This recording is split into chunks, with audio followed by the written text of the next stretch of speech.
¿cómo están ustedes? Espero que bien. Pues ya vienen las elecciones. Hay que estar muy atentos, hay que votar por quien ustedes quieran, pero voten. Recuerden que se están jugando, bueno, su futuro. Ya uno como quiera ya va uno de salida, entonces no es tan importante. Bien, este es su programa Fiscal a Fondo. Una cápsula más que vamos a ver ahora en dos partes, que es la participación de los trabajadores en las utilidades de la empresa. Ya se tiene que repartir, no sé, depende de muchos factores, pero bueno, vamos a empezar a analizar este participación. Si nuestro equipo de producción nos hace el gran favor, vamos a ver. Ok, déjenme nada más hacer lo conveniente para que ustedes lo vean mejor. Listo. Espérenme tantito, aquí empezamos. Ok. A partir del artículo 117 al 130 de la Ley Federal del Trabajo establece todos los requisitos que se deben de reunir para el reparto de utilidades. La mayoría a lo mejor no le hace caso, pero es conveniente que lo sepan. Y lo voy a ver artículo por artículo y tratar de explicarlo. El artículo 117 es el que determine la Comisión Nacional de Participación de los Trabajadores en las Utilidades de la empresa. Aquí habla de un porcentaje. Ese porcentaje ya tiene muchos años que es del 10%, debió de haber cambiado en la época de la pandemia, pero bueno, no se pudo porque no había empresas que inclusive desaparecieron. La comisión practicará las investigaciones y realizará los estudios para conocer las condiciones generales y económicas nacionales. Obviamente, pues ya se podrán imaginar, por eso les comenté lo de la época de la pandemia. Y esto establece, permítanme, ok, 119. La Comisión Nacional podrá revisar el porcentaje que hubiera fijado de conformidad con lo dispuesto en el artículo 587 y siguientes. Vamos a analizar cada uno de estos o uno de estos para que ustedes sepan cómo se realiza. Para la revisión del porcentaje de la comisión se reunirán primero la convocatoria expedida por la Secretaría del Trabajo y Previsión Social cuando existan estudios e investigaciones que lo justifiquen. Yo creo que eso se les pasó. La solicitud de los sindicatos, federaciones o confederaciones de trabajadores o los patrones previo cumplimiento de los requisitos siguientes. La solicitud deberá presentarse a la Secretaría del Trabajo y Previsión Social por los sindicatos, federaciones, confederaciones que representen el 51% de los trabajadores sindicalizados por lo menos, o por patrones que tengan en su servicio dichos porcentajes de trabajadores. La solicitud contendrá una expedición de las causas y fundamentos que la justifiquen e irá acompañada de los estudios y documentos correspondientes. La Secretaría del Trabajo y Previsión Social, dentro de los 90 días siguientes, verificará los requisitos de la mayoría y, verificado dicho requisito, la misma Secretaría, dentro de los 30 días siguientes, convocará a los trabajadores y patrones para la elección de sus representantes. Este es algo que ya tiene que conocer todo mundo, quién es el sindicato, quiénes son sus representantes, porque así está establecido, ¿de acuerdo? Bien. ¿Cuál sería la base? El porcentaje fijado por la comisión que constituye la participación de las utilidades en cada empresa y concepto de utilidad. Para efectos de esta ley se considera utilidad en cada empresa la renta gravable de conformidad con las normas de la ley del impuesto sobre la renta. Esto es importante entenderlo, porque cada una, nosotros tenemos personas físicas, personas morales, tenemos de personas físicas el régimen general, el régimen de incorporación fiscal, el reciclo, el arrendamiento. Personas morales tenemos del título 2, del título 3 y tenemos reciclo también. Y todas ellas determinan en forma especial la utilidad que corresponde a lo que sería la base gravable para la famosa PTU. Déjenme, le vamos a hacer así, procederemos a ir viendo los cálculos. Bueno, tenemos aquí la determinación de la base de pago del impuesto sobre la renta.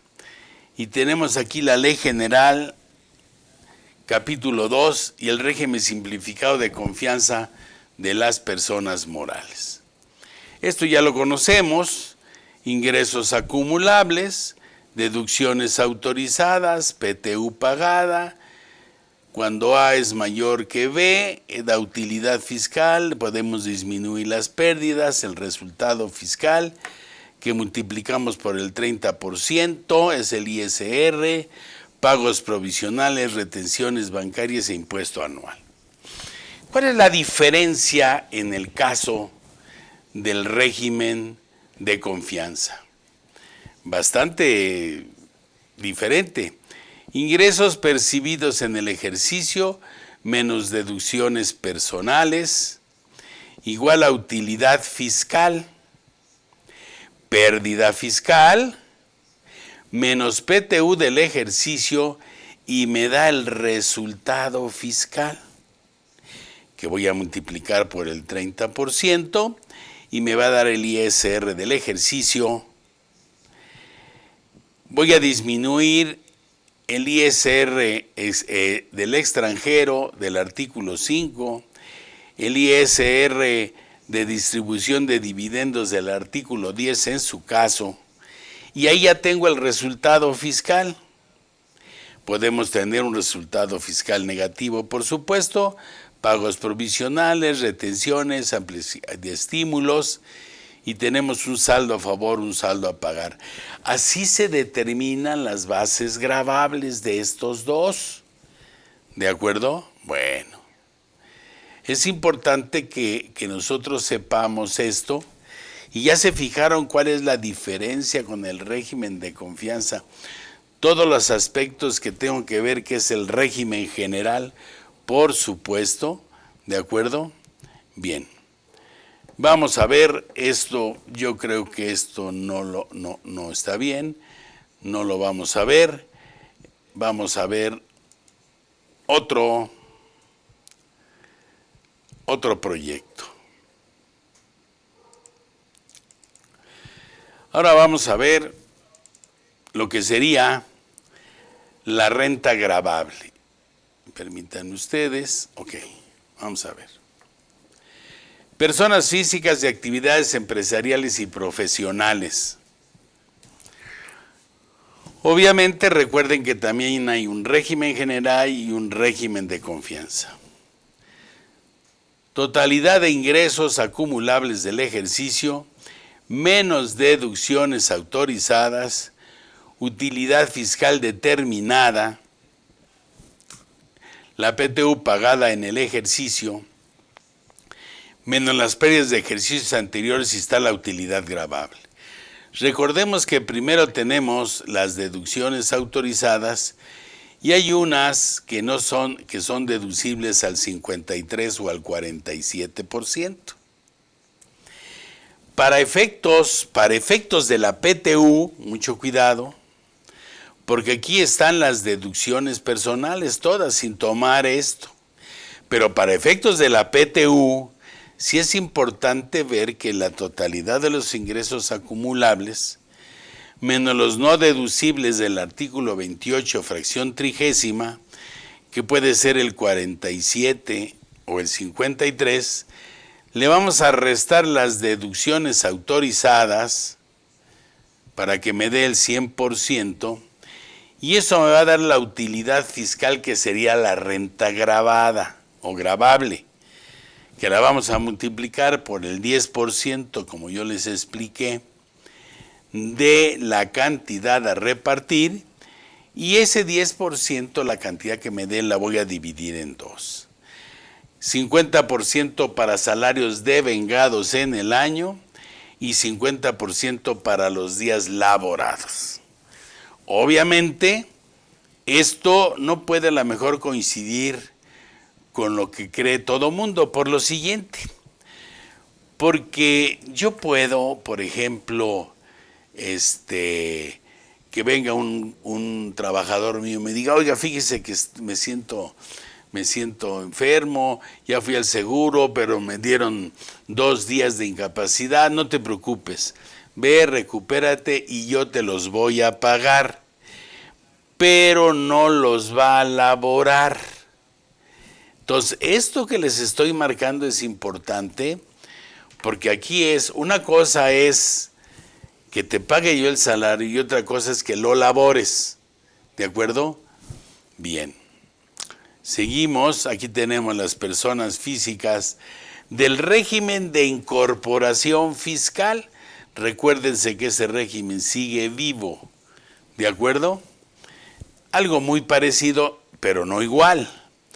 Totalidad de ingresos acumulables de los 6 bimestres, que aunque estamos hablando que son 10 años de permanencia, que pueden ser en pares o en nones o en pares, enero y febrero, marzo y abril, puede haberme dado de alta en febrero y entonces ya estamos hablando de meses de permanencia y tendríamos que tomar en cuenta todos los meses que trabajaron. ¿De acuerdo? Bien. Deducciones autorizadas de los 6 bimestres. Adquisición de activos fijos, gastos y cargos diferidos y la PTU. Pérdidas de bimestres anteriores, que realmente no se maneja pérdidas, sino son disminuciones. Aquí sí entra el 47 y el 53. Eso es para la determinación. Ahora, ¿qué dice la utilidad fiscal determinada para efectos del impuesto sobre la renta? Este es diferente. Totalidad de los ingresos menos partidas fiscales no deducibles según el 28, fracción 30, que puede ser el 47 o 53. Le voy a restar las deducciones autorizadas, que si yo no pude deducir el 47, sí el 53. Adquisición de activos fijos, pérdidas, y esa es la utilidad determinada para la famosa PTU, en donde la divido en 50% y 50%. Ahora bien, fecha de pago, 60 días después del 6º bimestre, del día que pagué, del día 17 de enero. El cálculo de la PTU, la regla miscelánea fiscal 42 y 44 del 22 y la regla miscelánea fiscal del 13-21 del 29 de junio. Todo esto sigue vigente, ya que mientras siga viva este régimen, bueno, pues tiene esas características, ¿de acuerdo? Bien. Personas físicas con actividades empresariales del reciclo.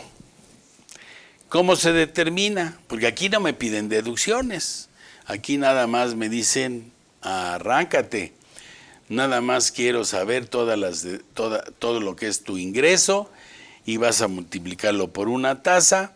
No me importan las deducciones. Bueno, eso es para el impuesto sobre la renta. Personas físicas que únicamente reciban ingresos por actividades empresariales y profesionales. Actividad empresarial se calcula diferente a la actividad profesional. Yo puedo tener trabajadores en la actividad empresarial y no en la profesional. ¿De acuerdo? Es por separado. Sin aplicar deducción alguna. Base, nos vamos a la retención, ¿de acuerdo? Del 1.25. ¿De acuerdo? Bien. Utilidad fiscal determinada para efectos de la renta gravable de la PTU.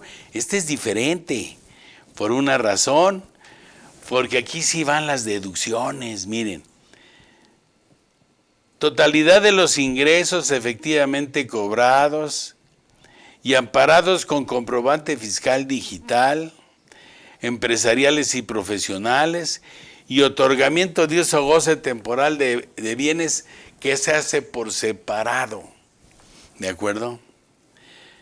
Pago de servicios de adquisición de bienes u otorgamiento de uso o goce indispensables efectivamente pagados, puede ser el 47 o 53, pero si tengo personal, tenemos los pagos exentos de conformidad con el artículo 28, fracción 30.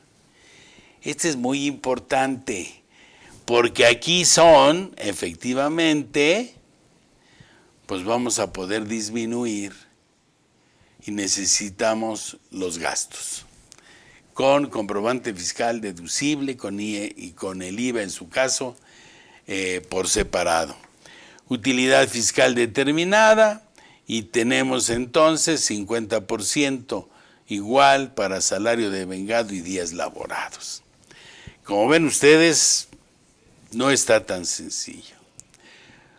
Otorgamiento de uso o goce para inmuebles, que obviamente que tenga trabajadores. Suma de los ingresos de cada uno de los meses del ejercicio, deducciones autorizadas de cada uno de los meses. Acuérdense que se determina por separado. Una cosa es que estén y otra cosa es y cómo se paga el ICR y otra cosa es cómo se determina la PTU. Los no deducibles, de acuerdo al artículo 148, fracción 16ª, que se va al artículo 28, fracción 30, tenemos la utilidad gravable que es igual a la renta gravable y que la vamos también a dividir 50 y 50. ¿Ok? Bueno. Seguimos analizando. Personas morales del título 2, y permítanme, dejen emparejar esto, ok. Personas morales del título 2 del régimen general. Totalidad de los ingresos acumulables, menos deducciones autorizadas, menos PTU, utilidad fiscal, pérdidas fiscales pendientes de aplicar de ejercicios anteriores. Para efectos de el régimen y la PTU tenemos la totalidad de los ingresos acumulables obtenidos, partidas fiscales no deducibles de acuerdo al artículo 28, fracción 30, tenemos deducciones autorizadas y nos da la renta gravable.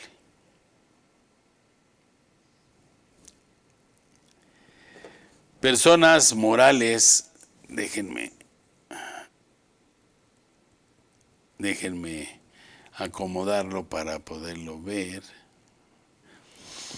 Personas morales del título 2, sociedades civiles, asociaciones civiles y sociedades cooperativas de producción. porque estas son otras que tienen anticipos y rendimientos asimilados a salarios. Obviamente, estos son del régimen general.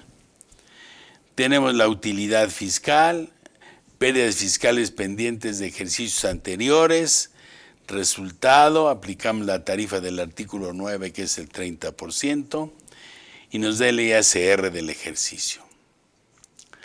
Ahora, ¿qué vamos a hacer para la determinación de la renta gravable?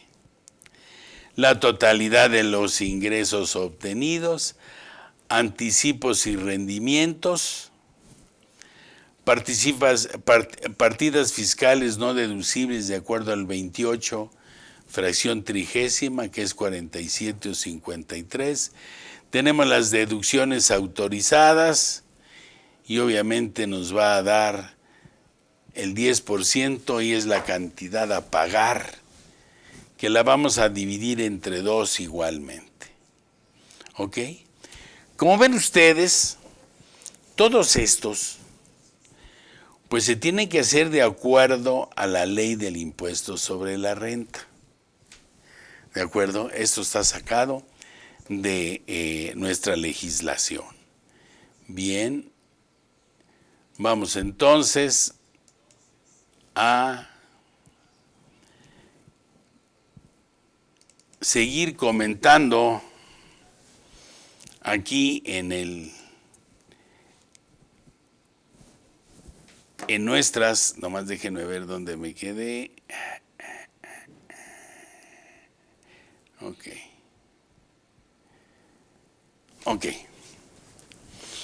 Aquí está ya lo de la comisión. La comisión podrá revisar, ya lo vimos. Ya vimos cómo determina el 587. Bien, ahora vamos a lo que sería la base gravable. El porcentaje fijado por la comisión constituye la participación de utilidades de cada empresa. Para efectos de esta ley se considera utilidad en cada empresa la renta gravable que de conformidad con las normas de la ley del impuesto a la renta se establecen, que es lo que acabamos de ver. ¿Ok? Ahora, el que nosotros hagamos o calculemos la PTU no quiere decir que esté bien calculada. Vamos a ver ahorita todo lo que se tiene que hacer o todos los recursos que pueden tener el trabajador con respecto a la PTU. Pero aquí el 121 dice el derecho de los trabajadores para formular objeciones a la declaración que presente el patrón a la Secretaría de Hacienda y Crédito Público se ajustará a las normas siguientes. Objeción de los trabajadores. Fracción primera. El patrón, dentro de los 10 días contados de la fecha de la presentación de la declaración anual, entregará a los trabajadores copia de la misma, los anexos que deba presentar a la Secretaría de Hacienda quedarán a disposición de los trabajadores durante 30 días. El patrón tiene 10, el trabajador tiene 30, ya vamos a 40 días. En las oficinas de la empresa y en la propia secretaría. Los trabajadores no podrán poner en conocimiento de terceras personas los datos de la declaración y sus anexos. Ok, bien. Segunda, dentro de los 30 días siguientes, ya llevamos 70, el sindicato titular del contrato colectivo o la mayoría de los trabajadores de la empresa podrán formular ante la Secretaría de Hacienda las observaciones que juzguen convenientes. La Secretaría de Hacienda tendrá la obligación de responder por escrito una vez que concluyan los procedimientos de fiscalización, de acuerdo con los plazos que establece el Código Fiscal de la Federación respecto a cada una de ellas. Entonces aquí ya llevamos 70 y no sé en el caso de la Secretaría de Hacienda, el tiempo que se tarde. Teóricamente es lo más rapidito que se puede. La resolución definitiva por la misma Secretaría no podrá ser recurrida por los trabajadores. Si la Secretaría de Hacienda está bien elaborado, hasta ahí se acaba. Los trabajadores no tienen otra cosa más que esa resolución. El problema está cuando el patrón no está de acuerdo. Dentro de los 30 días siguientes a la resolución dictada por la Secretaría de Hacienda, el patrón podrá dar cumplimiento a la misma independientemente de que la impugne. Si variara a su favor el sentido de la resolución, los pagos hechos podrán deducirse de la utilidad en el siguiente ejercicio. Y aquí empiezan los problemas, porque si nosotros tenemos que entregar 60 días posteriores de cuando la sociedad tiene la obligación de presentar la declaración anual, pues estamos hablando ya en estos días de mayo. ¿De acuerdo?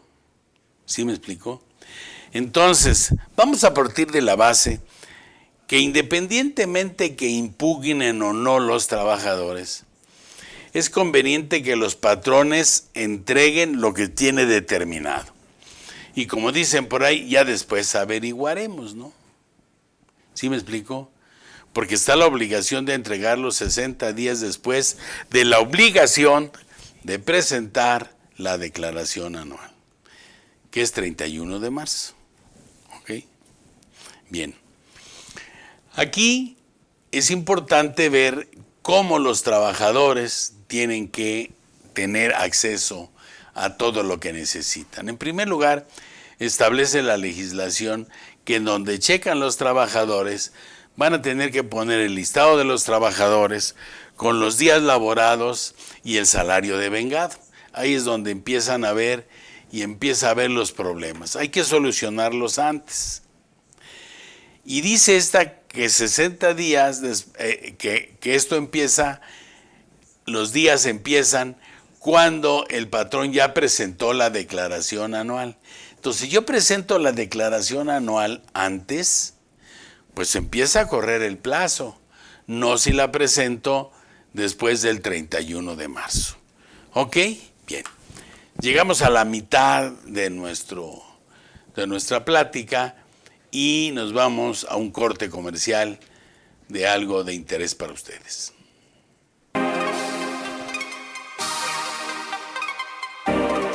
Hola amigos, mi nombre es Jorge Briones Gómez y quiero invitarlos al próximo curso que tendré el honor de impartir aquí en IMEFI, denominado Revisiones Electrónicas, Consideraciones para Personas Físicas y para Personas Morales.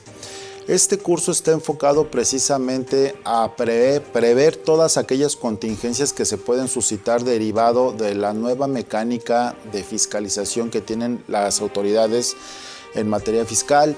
Es un hecho que la explotación de la innovación tecnológica, la evolución que ha tenido el comprobante fiscal digital por internet, pues le está dando innumerables elementos a las autoridades fiscales para obtener información importante para fiscalizar.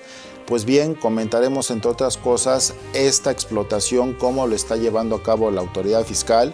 Por supuesto, ver particularidades en materia de cumplimiento de obligaciones para personas físicas, por supuesto también para personas morales, aquellas obligaciones que tenemos que cumplir los contribuyentes que implican dotarle de información adicional a las autoridades fiscales, pero también no es lo único, también observaremos información que le proveen terceros, tanto autoridades financieras como otras entidades e inclusive autoridades a nivel internacional, que es un constante intercambio de información que obviamente sirve para hacer cruces de información y seguir fiscalizando. Asimismo, también revisaremos ¿Qué sucede con las cartas de invitación? ¿Qué sucede con los programas de entrevistas de vigilancia profunda, su fundamento legal? Algunas consideraciones para tratar de evitar el ser sujeto a este tipo de actos de fiscalización. Y por supuesto, también veremos ya lo que es un ejercicio de facultades de comprobación, como es una revisión electrónica, su fundamento legal, cómo atender una revisión electrónica, cómo desahogarla y por supuesto toda la mecánica en cuanto a cumplimiento de plazos para estar al corriente con las autoridades fiscales. Los espero.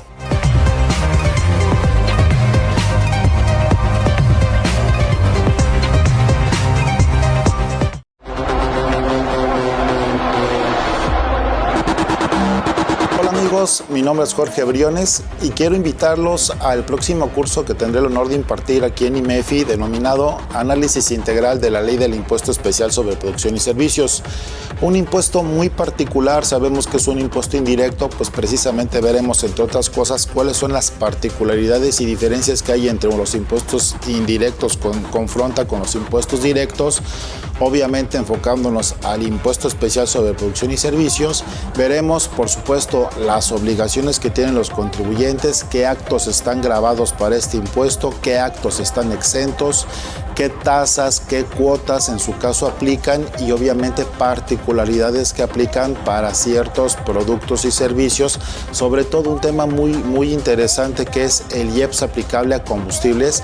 Veremos que se pagan tres impuestos en materia de IEPS respecto a combustibles y obviamente algunos estímulos fiscales aplicables precisamente para este tipo de venta de hidrocarburos. Asimismo, pues obviamente aquellos productos que están exentos en materia de IEPS, como pueden ser algunos contribuyentes que se dedican a venta de licores, algunas ventas de productos destinados a alimentación y otros enseres también.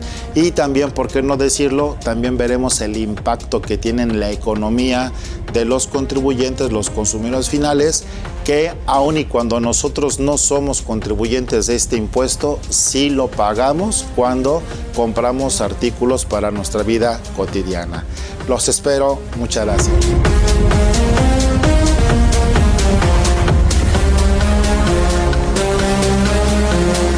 Bien, bueno, pues regresamos de nuestro corte y vamos a continuar con nuestras láminas. Voy a volver a analizar esta última, que es la fracción cuarta, con relación a los tiempos. Dentro de los 30 días, no sé cuántos llevemos ya que se tarde la Secretaría de Hacienda, ya son 100 días siguientes a la resolución dictada por la Secretaría de Hacienda, el patrón dará cumplimiento a la misma independientemente que la impugne. ¿De acuerdo? Bien. Si variara a su favor, en el sentido de la resolución, los pagos hechos podrán deducirse de las utilidades del siguiente ejercicio. Vamos a suponer que yo determiné de más. Y ya repartí de más porque ya llevo 100 días, ya no son los 60 días. Entonces, esa parte que está a mi favor, la voy a disminuir el año siguiente. Y ahí podemos tener problema con los trabajadores del año siguiente. ¿Por qué? Pues que es lógico y normal que se disguste. ¿De acuerdo? Yo debo de cumplir con los 60 días y entregarla. Puedo esperarme hasta la resolución, pero ya son demasiados días. No creo que sea conveniente. Objeción de los trabajadores, lo anterior a excepción de que el patrón hubiese obtenido del tribunal la suspensión del reparto adicional de utilidades. ¿Qué quiere decir? Que si yo calculé mal y tengo que repartir cantidad adicional, y entonces, ¿qué me dice? Bueno, porque yo tengo que irme al tribunal. Por lo pronto, mientras no me conteste el tribunal, está en espera. Respondiendo el tribunal, pues obviamente me dice que el reparto de utilidades deberá efectuarse dentro de los 60 días siguientes a la fecha en que deba de pagarse el impuesto anual, aun cuando esté en trámite la objeción de los trabajadores. La multa por no hacerlo es de 250 a 5,000 UMAS. Eso está, obviamente, en el capítulo 8 del título 3 relativo a la PTU. Repartos adicionales, si hay una auditoría. O sea, tengo una auditoría, fíjense, tengo una auditoría de hace 2 años. Me modifican la utilidad, me modifican el resultado fiscal y al modificarme eso, pues me determinan todo y me determinan la PTU. Recuerden que cuando tenemos una auditoría, dentro del acta de auditoría está la firma del representante de los trabajadores. Porque a ese se le va a dar conocimiento cuando se dicte la resolución de la auditoría. Cuando la Secretaría decía que aumente el monto de la utilidad gravable sin haber mediado objeción de los trabajadores o haber sido resuelta, el reparto adicional se dará dentro de los 60 días siguientes a la fecha que se notifique la resolución. Aquí es un problema porque esa resolución puede, acuérdense que tiene la auditoría, Hacienda tiene hasta 1 año para terminar las revisiones, Entonces, y me hablo de lo que son unas auditorías, no de la revisión si está bien calculado o no.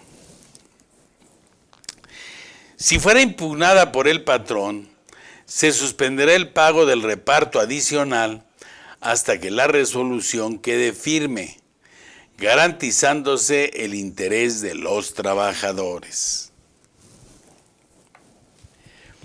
Ojo, el importe de las utilidades no reclamadas en el año en que sean exigibles se agregará a la utilidad repartible del año siguiente. Recuerden que nosotros tenemos ciertos plazos para presentar la declaración y para pagar, todos son plazos. ¿De acuerdo? Aquí es importante aclarar que si yo tengo 60 días para repartir después de marzo, después de abril, en caso de personas físicas, pues se termina en abril del año siguiente. ¿Qué pasa el año siguiente cuando ya repartí lo de marzo del año? Tengo que esperarme para agregarlo al reparto de utilidades de las personas que están trabajando en el año siguiente. Si es persona física, igual. Entonces son repartos adicionales. Entonces, por favor, hay que tener mucho en cuenta esto, porque tienen un plazo de prescripción los trabajadores para su famosa PTU. ¿De acuerdo? Bien. Recuerden una cosa, que si yo no reparto, porque lo tengo como una cuenta por pagar, la condonación, quita, remisión o disminución de deuda es un ingreso acumulable para el patrón. Que no perdamos eso de vista. Formas de repartir la PTU. La utilidad repartible se dividirá en 2 partes iguales, la primera igual entre todos los trabajadores, tomando en consideración el número de días trabajados por cada uno del año, independientemente del monto del salario. La segunda se repartirá en proporción del monto de los salarios devengados por el trabajador en el año. Salario para la PTU. Para efectos de este capítulo, se entiende que salario es la cantidad que percibe cada trabajador en efectivo por cuota diaria. No se considerará como parte de él las gratificaciones, percepciones y demás prestaciones a los que se refiere el artículo 84 ni las sumas percibidas por el trabajador por concepto de tiempo extraordinario.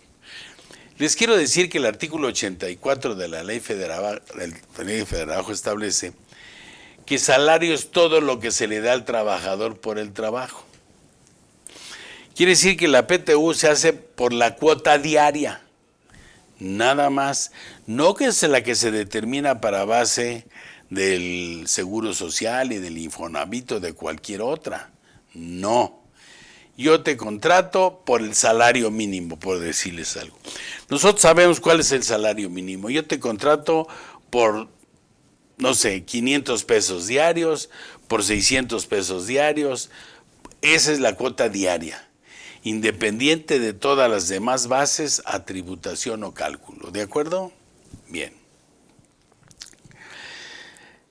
La participación de los trabajadores por cada trabajador es, en el 125 establece.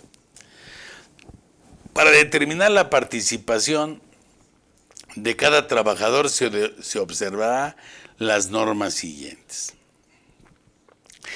Se tiene que conformar una comisión del reparto de utilidades. Una comisión integrada por igual número de representantes de los trabajadores y de los patrones formulará un proyecto que determine la participación de cada trabajador y lo fijará en lugar visible del establecimiento. Aquí está lo que te corresponde. A este fin el patrón podrá, a disposición de la comisión, la lista de asistencia y de raya de los trabajadores y de los dos elementos que disponga. Segundo, si los representantes de los trabajadores y del patrón no se ponen de acuerdo, decidirá un inspector del trabajo. Tenemos que ir a la Secretaría del Trabajo y Previsión Social para ver quién nos mandan a supervisar. Los trabajadores podrán hacer las observaciones que juzguen pendientes dentro del término de 15 días, que es muy diferente al anterior. Esto ya es acaso juzgado. Si se formulan objeciones, serán resueltas por la misma comisión a que se refiere la fracción primera dentro del término de 15 días. Artículo 126.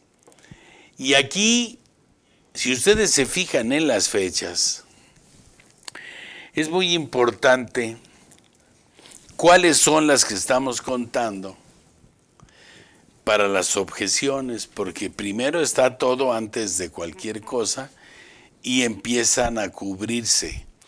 Le entrego a la comisión, obviamente, la documentación que sirvió de base para la PTU, la analizan, le tengo que dar la lista de asistencia, le tengo que dar los salarios devengados, no los pagados, que a lo mejor no he pagado en diciembre o no han venido a cobrar algunos, ¿de acuerdo? Y que es sobre la cuota diaria, ¿cuánto ganas al día? ¿De acuerdo? Eso de cuánto ganas al día es importante entenderlo, porque yo puedo recibir menos del salario mínimo si trabajo medio tiempo, por ejemplo.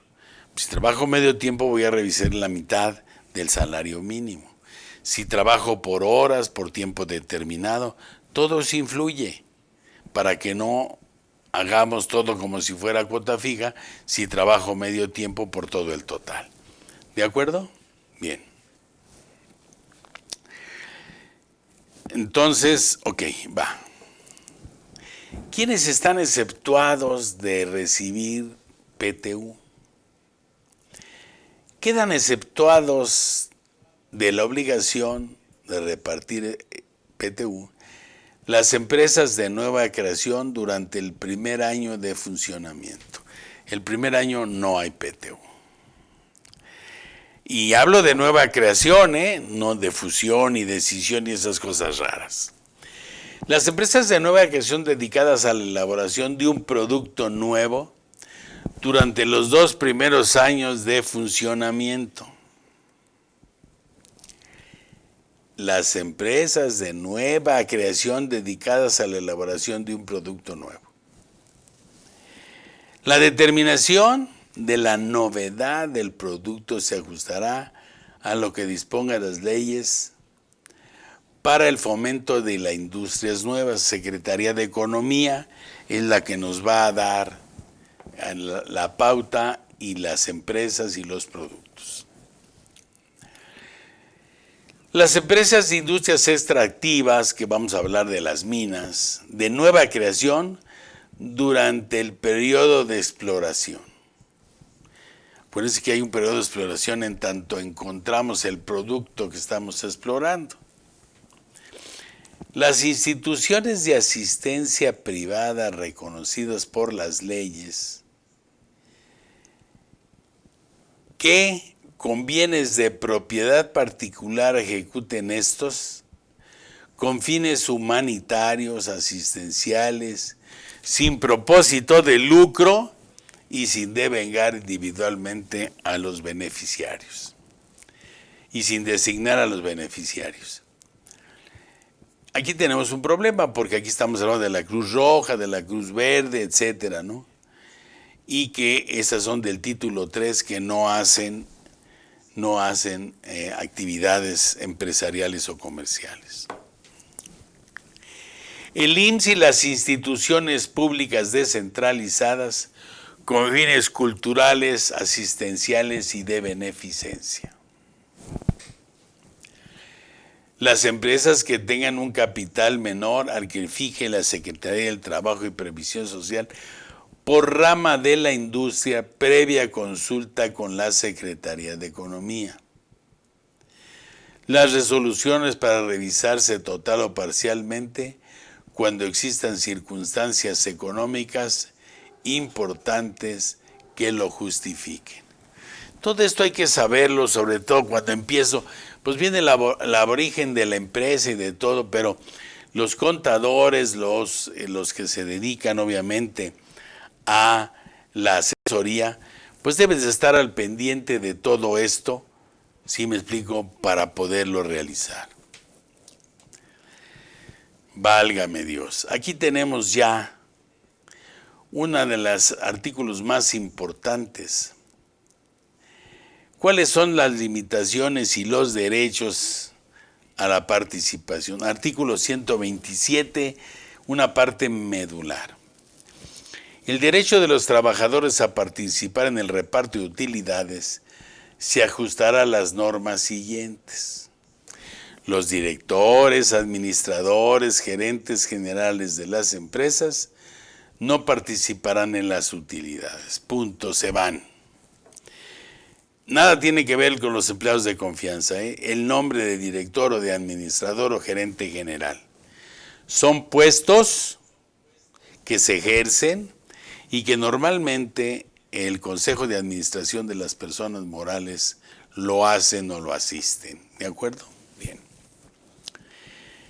Los demás trabajadores de confianza participarán de las utilidades de las empresas, pero si el salario que perciben es mayor del que corresponde a trabajadores sindicalizados de más alto salario de la empresa, o a falta de estos al trabajador de planta con las mismas características, se considera que este salario aumenta en un 20% del salario máximo. Si yo gano 500 pesos diarios y hay quien gana 1000, bueno, pues en la PTU va a ser a razón del 20% de 500, 2 por 5, 10, 600 pesos, no los 1000.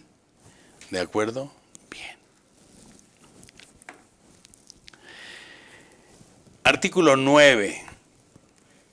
La categoría de trabajador de confianza depende de la naturaleza de las funciones, desempeñadas y no de la designación que se dé al cargo, no importa que sea sindicalizado o no sindicalizado.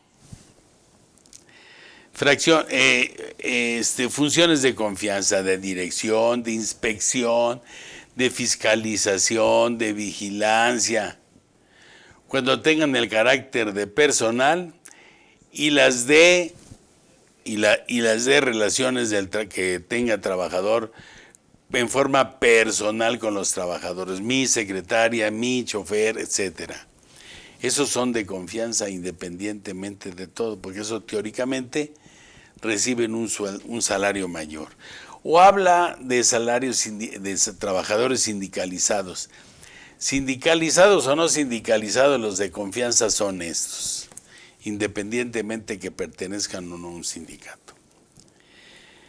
Limitaciones de recepción de la PTU. El monto de la participación de los trabajadores al servicio de las personas cuyos ingresos deriven exclusivamente de su trabajo, de los que siguen al cuidado de bienes que produzcan rentas, al cobro de créditos e intereses, no podrán exceder de un mes del salario. Hay que calcularlo como está, y aquí dice que te tengo que repartir tanto dinero, pero no te voy a dar más allá de un salario.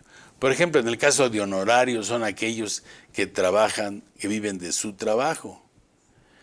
A los cuidados de bienes, que pues, imagínense, tengo un edificio enorme que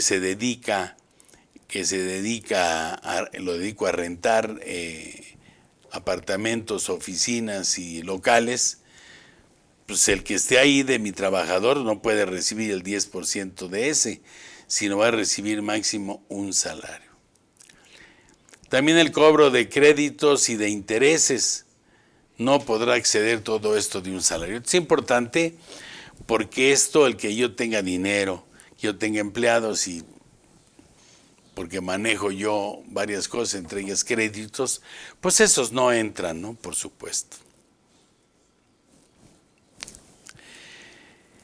Limitaciones de recepción de PTU, fracción cuarta, las madres trabajadoras durante los periodos de pre y postnatales, pero que sí forman parte para los días laborados, no para el salario, porque se los paga el Seguro Social. Las trabajadoras víctimas de un riesgo de trabajo igualmente se van de riesgo de trabajo, pues no participan en el 50% del salario, pero del salario devengado, pero sí de los días laborados. Serían considerados como trabajadores en servicio activo. Bien. Ok. Limitaciones que marca el artículo 170 de las madres trabajadoras. Esta parte que vamos a ver se refiere al artículo 170, durante el periodo del embarazo que no realicen trabajos que existan esfuerzos. Disfrutarán de un descanso de 6 semanas anteriores y de 6 semanas posteriores a solicitud expresa de la trabajadora previa autorización escrita del médico, tomado en cuenta su opinión del patrón. Derecho de las madres trabajadoras, segunda visa, en el caso de adopción de un infante, disfrutarán de un descanso de 6 semanas con goce de sueldo posteriormente al día que lo reciban. Miren, goce de sueldo, pero no días laborados. ¿De acuerdo? Y eso, pues, obviamente es una exageración, porque si los días los laboran, pues sí funciona para lo que es la base del Seguro Social, la base del salario, la base del Infonavit, la base del impuesto sobre nóminas, la base del SAR, etcétera.